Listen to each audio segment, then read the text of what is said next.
So there's three pieces of the model. The first is the salary is standardized. So everybody at the company, regardless of role, earns the same salary. If you work full time, it's $210,000 per year. The second piece is everybody can work 1 to 5 days a week. So the idea here is really just great people typically have options. Then the third piece is welcome to another episode of the Karnjanaprakorn Show. I'm really excited today to have Geoff Roberts, who started Outseta. And I met him because I wrote something on Twitter about building a calm business. And someone mentioned this in the comments of a really unique company doing things differently. So I clicked on the link, I went to their website, and I was just kind of blown away about how they're building their business and the unique culture they're building. So we'll get into that in a second, but just wanted to welcome Geoff to the show. Thanks so much for having me, Mike. I appreciate you reaching out.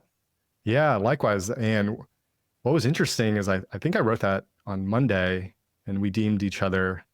And then today is Wednesday and we're recording. So I like how the internet kind of allows you to do that. And as entrepreneurs, we like to move really fast. So it's like when the inspiration strikes and everyone's excited, we might as well jump into the deep end and have this conversation. Absolutely. I went on the website, and what was really compelling to me, it felt like you guys were building two different things. So the first one is like the actual product for Outseta. I'd love to hear about that. And then the second thing you're building is this unique way to run your company. So my last company, I would always say we design our culture like we design our product. We're pretty thoughtful for it. I'm pretty passionate about it. And when I went through your website, I wrote down some unique things that you guys do. So everyone makes $210,000 and you can choose to work anywhere from 1 day to 5 days a week, equal ownership with no classes of stock or preferential treatment for investors, operates without budgets, targets, or OKRs, self-manage with no hierarchy or bosses, prioritizes life profitability of the team and the customers, fully remote, maintains a small team by design. And I think I read that you guys do an annual trip to Greece every year and invest any profit into impacts or causes that the team is passionate about. So that was just like what I saw. I'm pretty sure there's probably like a whole other list of 10 other things, but I was really curious to hear about like, why did you guys decide to add that second bucket? Building a company is already hard. Building a product and building a different type of company, I would imagine is double hard. Absolutely. Yeah, so myself and my co-founder, Dimitri, worked together previously at another SaaS startup called Buildium, which had a successful startup run and followed a more traditional path for a VC-backed tech company. And when we were looking to build something new, we basically said, okay, we have the opportunity to start fresh. What do we want to do differently this time? What are all the attributes that made Buildium fun that we can bring over to this new company? And without question, we spent an abnormal amount of time thinking about the organizational design, even before we had a product, to the extent that people said to us, wow, you guys are putting a lot of thought into this before you have anything, before you have any traction. And that's a valid criticism, but I do think having this structure ironed out early on was really important for us. This was a business that we knew we would have to build over a long time frame. And by long time frame, I'm saying like 15 plus years.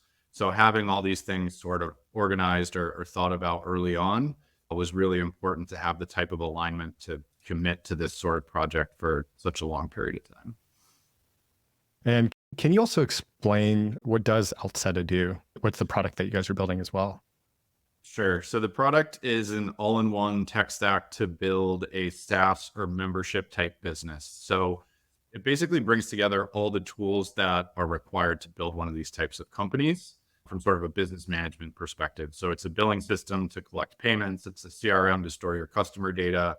It gives you email tools and help desk tools to communicate and support your customers, those sorts of things. So a parallel that people like is Shopify made it easy to launch an e-commerce store. We're kind of doing the same thing for SaaS and membership type businesses. Got it. Why did you guys decide to bootstrap it from day one versus raising capital? Yeah, the decision to bootstrap it was really, we just wanted to stay small and independent by design. It was nothing other than that. we had a very good experience with investors at our last company. But when we look back, we said, you know what, it was a lot more fun running a 20-person company Yeah. where we had complete control versus a 200-person company where you had investors in the mix and whatnot. So that was sort of one of the things we said we're not going to compromise on. We know this is a huge product. We know it's going to take us a long time to build something that's truly competitive, but we're going to give it a go.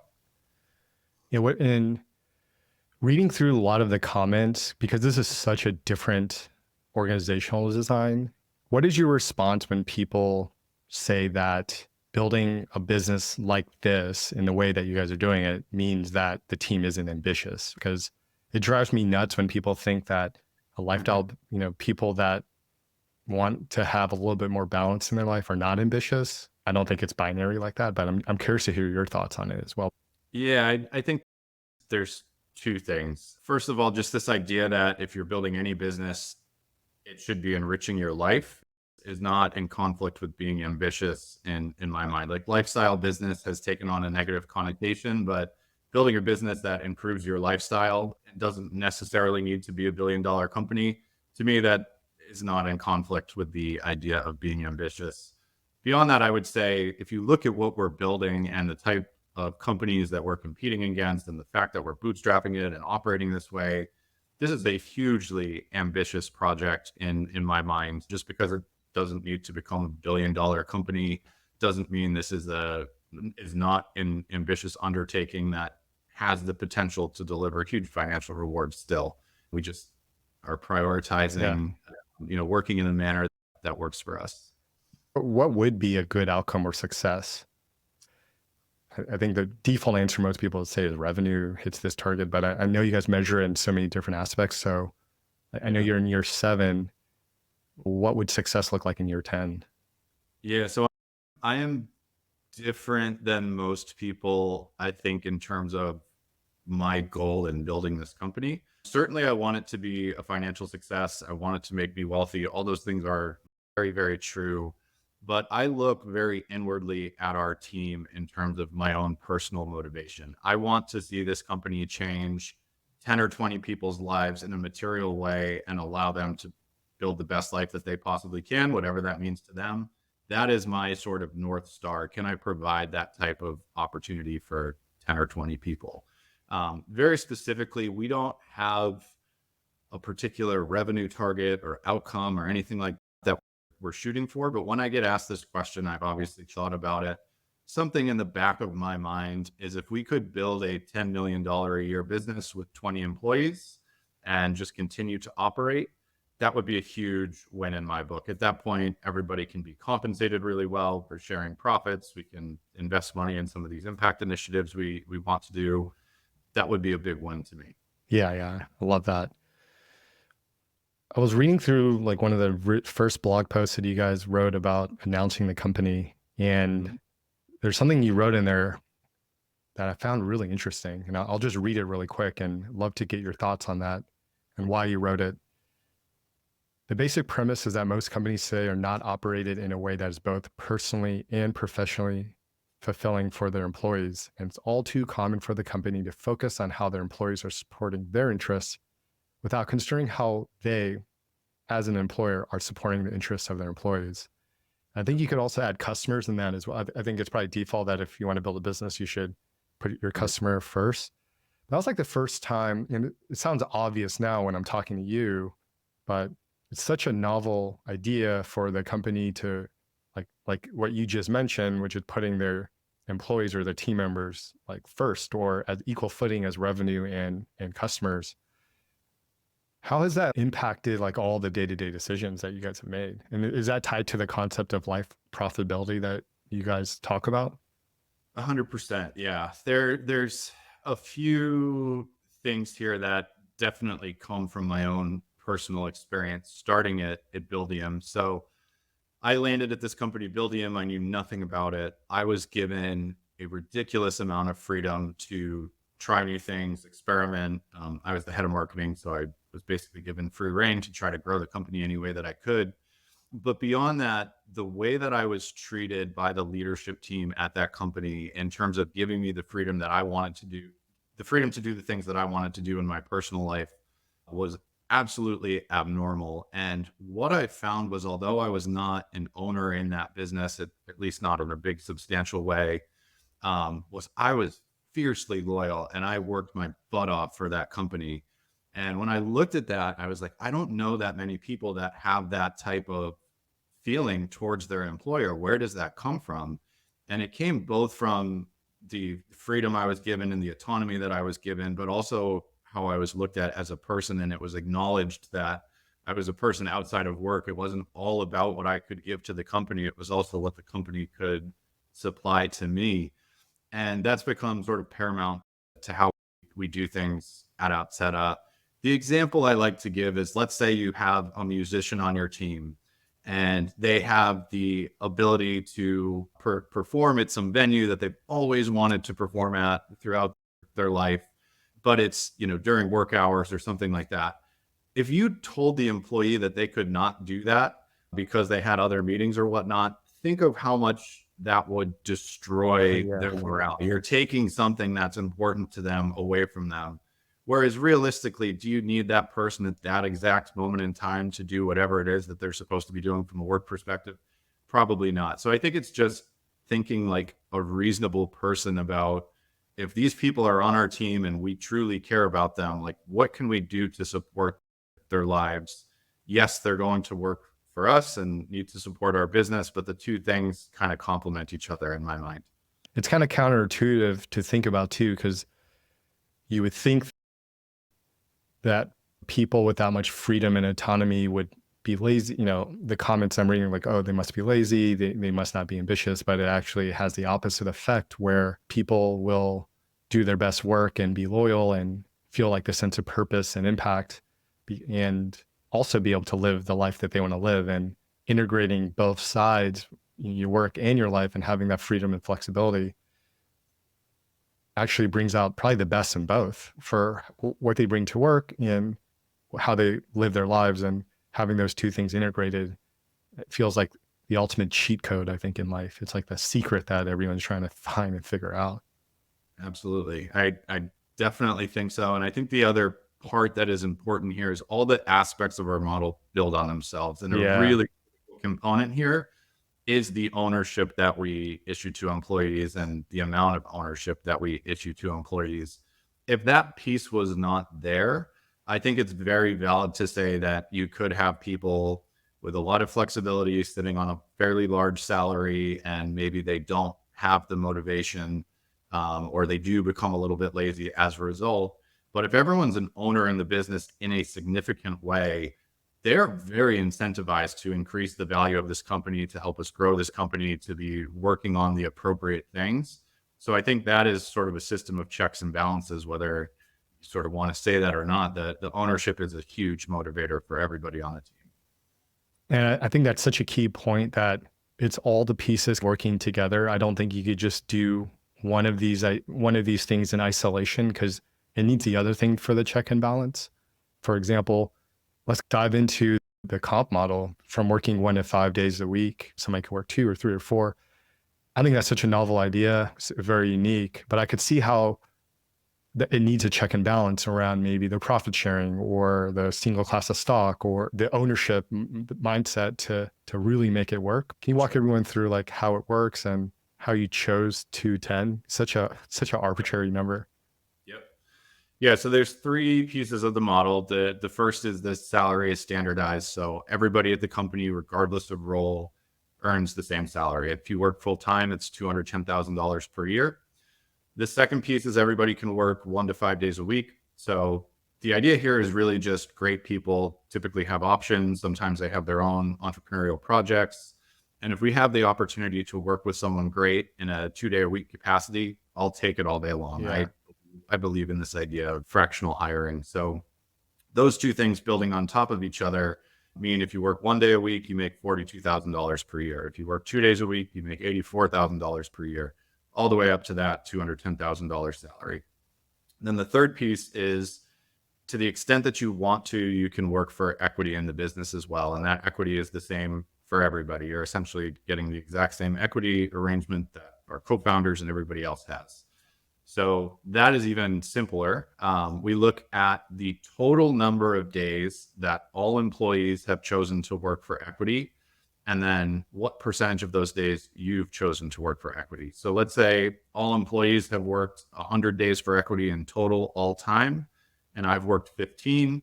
I own 15% of the company. So it's really that simple. The idea is it's overtly fair, and your ownership always reflects sort of the extent that you've made a sacrifice to build your equity stake in the business. Got it. Do you have people that work 1 or 2 days a week? We do. Yep. Our head of DevRel, for example, her name is Benedicte. Right now, she's a 2-day-a-week employee. She earns cash compensation one, and she earns equity the other. She's been with us for just over a year now. And she owns, I think it's like 1.5% of the business at this point. And that might sound small to people who aren't familiar with how equity is issued in startups, but that is a huge equity stake. Yeah. Oftentimes, a VP in a company gets like 0.5%. So the fact that she's been here for a year and owns north of 1 is pretty significant. Yeah. Let's just say you guys are, just for use simple math, let's say you guys are doing 10 million revenue and the valuation on the company is like 10x that, or 100 million, 1.5%, there's $1.5 million with that single class of stock where, investors aren't sitting at the top of the stack and there's not all this massive dilution that happens.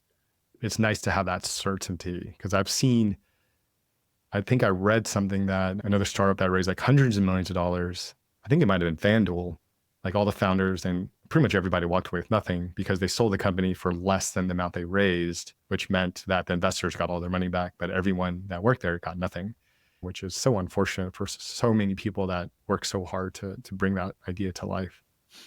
Do you work with part-time people as well, or is it just full-time salaries? So we have employees that are on this $210,000 a year arrangement that work part-time. We do hire some contractors as well for more menial type tasks. But yeah, we sort of anybody that's on our team, quote unquote, is on that $210,000 a year plan. Why 210? The short answer is the 210 number is pretty much picked out of thin air. We would not hire somebody right out of school. Part of this model, as we've said, we're hiring pretty senior, experienced people. We want to, stay small, and building a team of more experienced people is one way we think that we can do that. But the number is not perfect. I think it is in line with hiring excellent people. I think it's a healthy pay rate, but it's not perfect for everybody. So as an example, we have 3 engineers on the team who are 25 years into their career. They've been CTOs at other businesses. They could go work at Meta and make $500,000 a year if they wanted to. They are underpaid, point blank. But that's okay. They like the way that we work. They like the model. They like the flexibility we give them. They like the fact that they've been able to build this big equity stake. So they've opted in. And likewise, we have some employees that are a little bit more junior, where that $210,000 number realistically would be a stretch for them on the open market. That's something that everybody in the company needs to acknowledge. And I think the point that people miss is by publishing this stuff, people opt in or opt out. You set the rules of engagement, so to speak, prior. And if it works for people and they're excited about it, great. If they're not, they can go work at Meta and make their 500K. So one of the things I tried to do in my last company was to make it really, well, 2 things is to make it really hard to apply. So I think before we even jumped on the first call, we made you fill out a long application just to weed people out that weren't serious. And then the second thing is similar to what you have done, is to put like our comp right at the beginning. So we just linked to a spreadsheet that said, this is how much everyone makes here. This is the whole interview process. This is how we work. And if you like this, then we think that you will spend the extra 5 minutes to apply versus just clicking a button. And it did work for sure. Yeah, whatever it is that you stand for, whether it's good, bad, whatever, I think there's so much value to just publishing it up front, just in terms of being a filter and letting people select in or out. And way too many companies miss that opportunity. So how do you operate with no budgets, no targets, no goals? So for me, when I was reading through that, it's like, I can see all of these things working, that feels very uncomfortable for me to have it be that like loose and open, because the traditional status quo argument would be people need a direction, they need alignment, they need a sense of we're all in the same boat rowing together. How do you operate with that framework? Yeah. So back to the actual sort of organizational design, it's called self-management. It's been popularized as being a structure where there's no hierarchy, there's no bosses. That is very true. The basic idea is we hire the best people that we can find. We let them come into the company and sort of contribute where they're most interested and able. And we do want to stay small. So, at our size, there's not a ton of overlap in responsibilities. There's certainly some, and that will grow with time.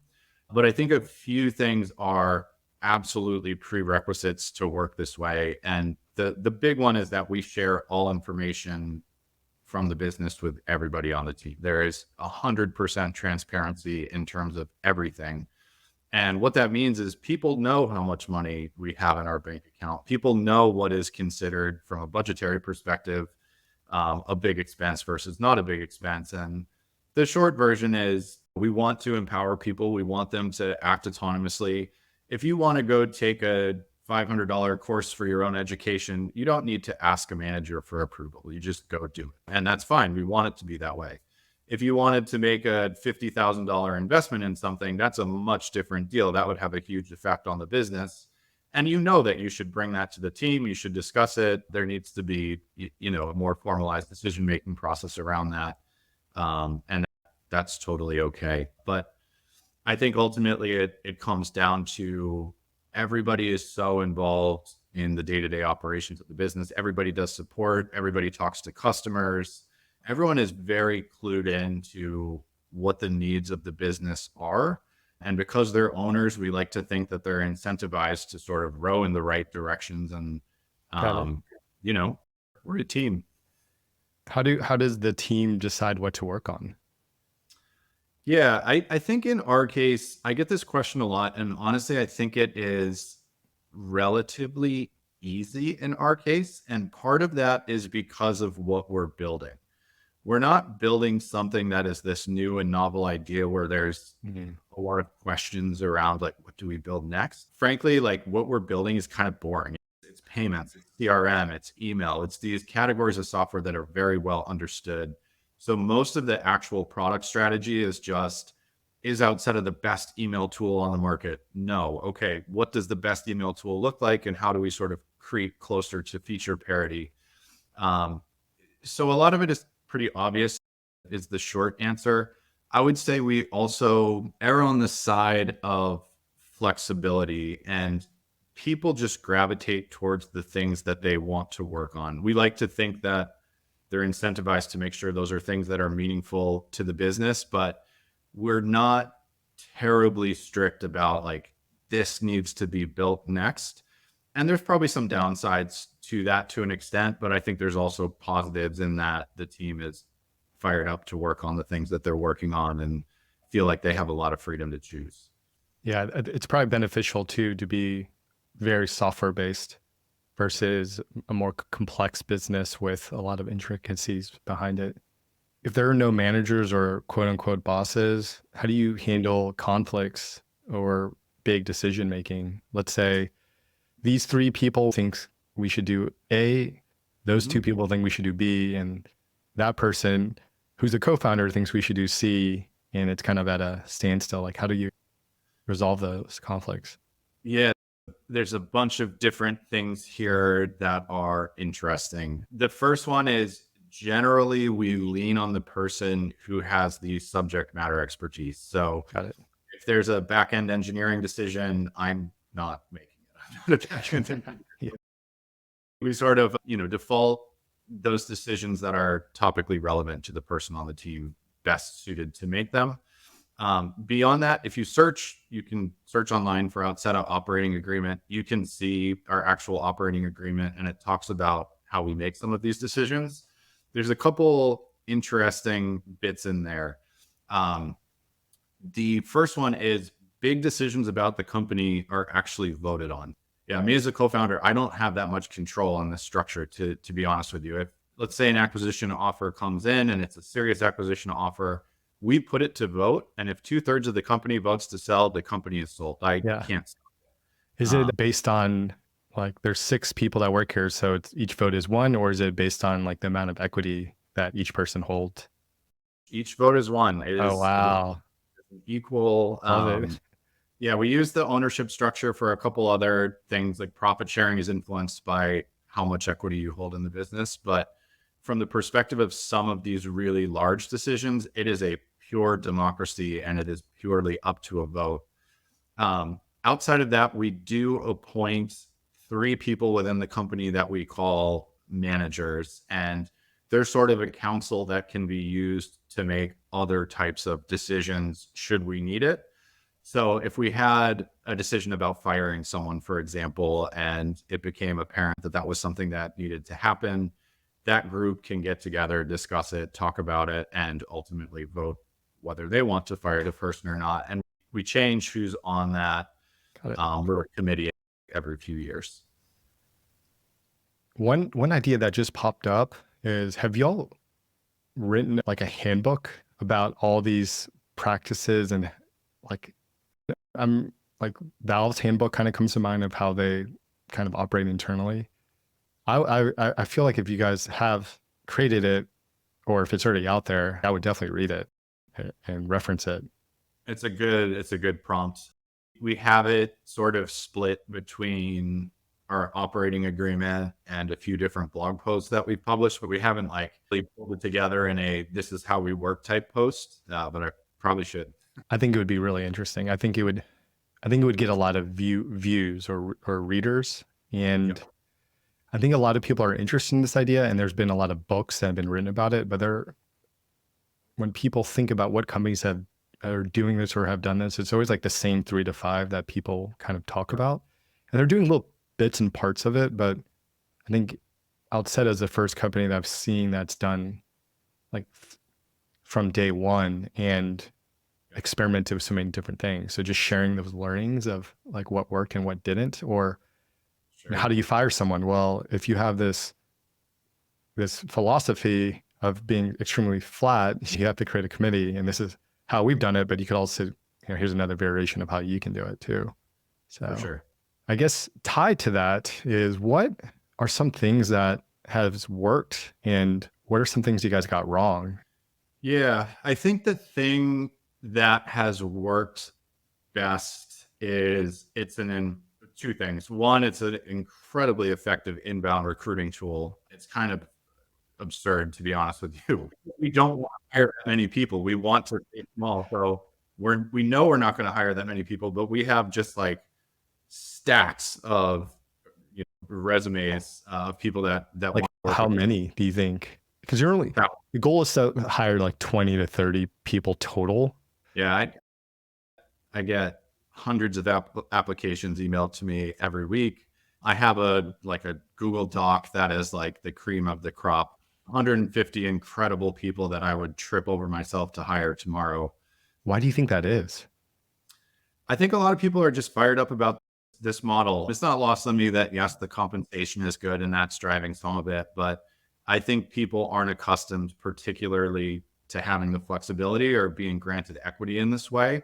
And it's just new and novel. And I think it's not lost on people that we are trying to create outcomes for our team that are bigger than you would typically see. And people are fired up about it. So that is the biggest benefit without question.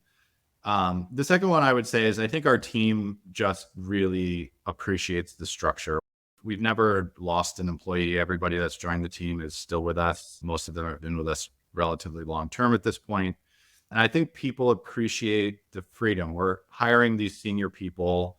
No one's telling them what to do. They wake up every day. They feel like they have all the information to decide how they can best contribute. And I think people really appreciate that. Those are the biggest benefits in my eyes. In terms of things we got wrong, I mentioned to you leading up to this conversation, this idea of how you want to build your business, being in harmony with what you're actually building and what your goals are and all of that. I think we should not have bootstrapped this particular product idea. So Outseta is this huge product. It's a CRM and a billing system and an email tool and a help desk, all these different things. And part of the reason we chose it is we said it's a durable idea. People are going to need these categories of software, and it's big enough that we can devote an extended period of time to it. I think those are reasonable thoughts, but in retrospect, if you're bootstrapping any business, I would look for something small that you can make really good very quickly or as quickly as possible. It really took us 2 years to even deliver an MVP. Oh, wow. It took us about 4 years to get what I would call substantial traction to the point where, we were paying our own bills and that kind of stuff. So it was just a long time frame. The first 5 years of the company were difficult on me from a financial perspective. And I would look for something smaller if I was going to bootstrap it next time.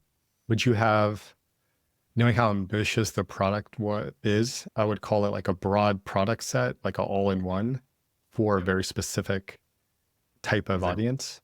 Would you have raised money, or would you have narrowed in on like that first use case, built that first, and then added the others over time versus?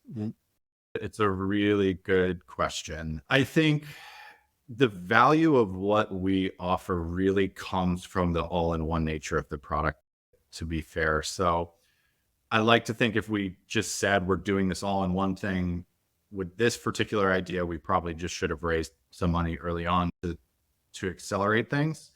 But I also look at HubSpot, for example. HubSpot did exactly what you said. They started out with like an inbound marketing suite, and then they've grown over time into something that looks a lot like Outseta in terms of feature set, meeting the CRM, the marketing stuff, the help desk. So clearly they did it the other way pretty well, and they're, up market of us, but I think either approach is viable. My takeaway is just, I love the way of working that we work today. If I build another company after this, it's going to be using something extremely similar to the structure. It will be a smaller product. So we just kind of get traction than we did in our early years. Kind of curious, what does like a typical week look like for you? Are you working like 5 days a week? Yeah. So I'll give you sort of two answers to this. One of the ways that I have leaned into this idea of life profitability, and one of the reasons I like working this way, I'm one of these kind of travel addict types. But I have a family at this point. I have two twin boys that are 4 and a wife. And we have fallen into a routine where out of every 2 years, we spend 6 months living abroad and then 18 months living in San Diego. So okay. I want to double click on that because that's something that I wrote on my life to-do list to do as well. So yeah, I want to go down that rabbit hole. Do that. But the short answer to the question is, right now I'm in the midst of the 18 months in San Diego, and my life looks very sort of normal and boring. I work roughly 8 to 4 every day, Monday through Friday.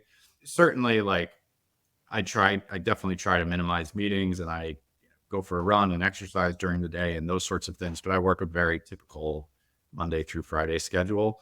That tends to be very different for the 6 months when I'm traveling. So last time I was mostly in Europe. And what it meant for me and what this flexibility afforded me the opportunity to do was basically wake up. I would work like 6:30 in the morning till 10. I would take the whole day off, like 10 to 5. I'd be at the beach. I'd be exploring a city, whatever it might be. And then I would work like 6 to 10 at night and then do it all over again. So that type of flexibility of schedule is something that's been important to me and allowed me to have some pretty cool life experiences. I love that. Are you traveling throughout those 6 months, or are you kind of living like a local? And a little bit of both. So we've done this 4 times now. My wife and I, twice before kids and twice after kids. Before kids, we were, a leaf blowing in the wind. There was very little agenda, and we were traveling and moving frequently. After kids, it changes. It's more what I would call slow matting. So generally speaking, we leave for 6 months and we try to spend like at least a month in 6 places. where are you guys going next? So we're leaving February 1st again. We are going to the Caribbean first. I haven't totally figured out where yet, but it seems pretty likely it's going to be Barbados or St. Lucia for a month. Cool. We're going to Scotland for a month. We're going to the Azores. We're going to Italy. We're going to 2 different islands in Greece and potentially Hungary. But we're in the process of booking all that now. We have the first leg booked. That seems like a huge project to book all those things.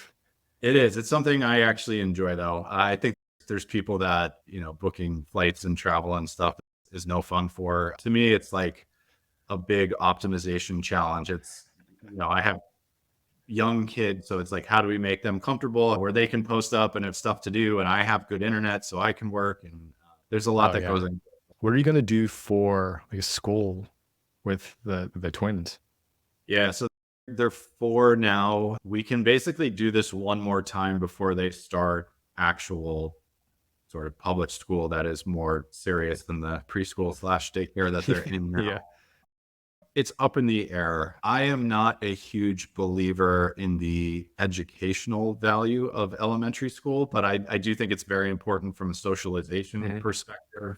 And can we, rip the kids out of school for 6 months at a time? Probably not. I think realistically, what's probably going to happen is we're going to tone 6 months down to 3 months and just kind of disappear for the summers for 3 months rather than taking these longer trips. But it's definitely a discussion topic in our family. Yeah. Yeah. I was thinking the right mix would be the summers, because if you have that freedom and flexibility, why not utilize the summers to live somewhere else? And your kids can still have the stability of going to whatever school that you enrolled in. I think that's the easy answer. I have a sort of sneaking suspicion we will do that for a summer or 2 and get a little bit antsy. And I would be open to putting the kids in like an international school for a year or 2 and actually living abroad for a longer period of time. I know some people that have done that and have had really good experiences with it. And I very much look at it through the lens of, if the kids are 5, 6, 7, 8 years old, yes, they have friends, but removing them from those friends for a year or so isn't going to be the worst ever. Whereas as they get older, that will become a big deal. Yeah. So I guess tied to this, I know that with Outseta, you have implemented and designed so many unique things within how you operate. Is there anything that you do that similarly in your personal life that is unique and different? I know we just talked about the 18 and 6. Are there other things that I guess you have as a ritual or like a family tradition or just philosophy that's a little different or unique? Nothing major comes to mind. I would say there's certainly like a aspect of minimalism in how we run a company and kind of how I run my personal life. The best way I could put it to you is like I live in a relatively small 2-bedroom condo, but it's 2 blocks from the beach. And we don't have a lot of stuff. Part of that is because we do get up every 6 months and we rent out our condo and we go live abroad and whatnot. So I like to live a pretty clutter-free life and sort of the freedom that affords. And I think we replicate that both in the business and I replicate that in my personal life too. Yeah. No. And maybe to wrap up, what advice would you give anyone that wanted to create a company like this? Like how should they approach it? Because selfishly, I would love to create something very similar to what you guys have created Outseta. And my big takeaway is you can't dip your toe in the pool. You have to jump in because all the pieces work in conjunction with each other. And obviously you can tweak around the edges to make it work for the culture or the organization that you want to create. But for the most part, there's the full transparency, the flexibility and the freedom and the concept of life profitability. I feel like those are the pillars. But what advice would you give for anyone that wants to create something like this? Yeah, a couple of things immediately come to mind. And I want to change that because I think the assumption that like the default path of building a company is the right one for you is a huge assumption. And you really have freedom to do whatever you want. I don't think enough people recognize that. Like, you can come up with whatever you want and operate however you want with very few restrictions. Yes, there's some legal stuff. But that's actually the second point. So many people see this and reach out to me and say, oh, what a horrible burden this must be from a legal perspective and a tax perspective and all these sorts of things. And the answer is it's not at all. In short, like, we track the equity in a Google Doc. It's basically like, here's the total number of days all employees have worked for equity. Here's how many you have. Here's what your ownership stake is. And once a year, we memorialize that when we issue K1s to our employees. It reflects the ownership, but it's not an administrative burden at all. It's like a spreadsheet. We spend very little time on any of this. So I would say, like, remove that objection from your mind. I think those are probably the two big things. The other one would just be, it does need to be a high trust environment. I have an enormous amount of trust, not only in my other two co-founders where we came up with all of this, but in the rest of the team as well. You need to be working with people that want to work this way, that this is meaningful to. You need to be working with people probably that you've worked with before and have a high degree of trust in, and you need to hire slowly. But those are all good things to do when you're building a company anyways. Yeah, I agree. And I think part of building that trust is being fully transparent with everything as well. I think Totally. the two go hand in hand. And if there's any parts of the business that aren't transparent, then it's hard to get to that 100% trust, fully charged. Yep. Cool. Well, thanks so much for your time, Geoff. This is extremely inspirational. I hope that others that are listening that want to do something like this will take the first steps. And I agree with you that the traditional ways of building a company, like, we don't have to follow those rules. The freedom to do all these things and create a company that you want to work in yourself and to attract other people that also want to work, to me feels like that's the culture that you want to create. It's not like ping pong tables. It's, we value all these things and we like to work in this way. And if you like that too, come apply to work with us.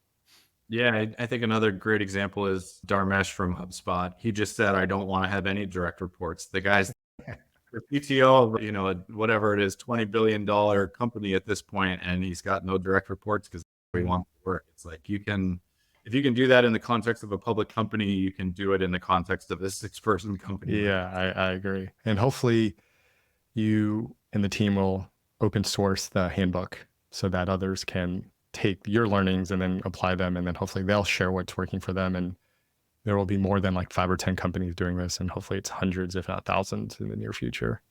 Absolutely. Cool. Well, thanks so much. I really enjoyed this convo. Thanks for having me and taking some time to shine a light on what we're doing. I appreciate it.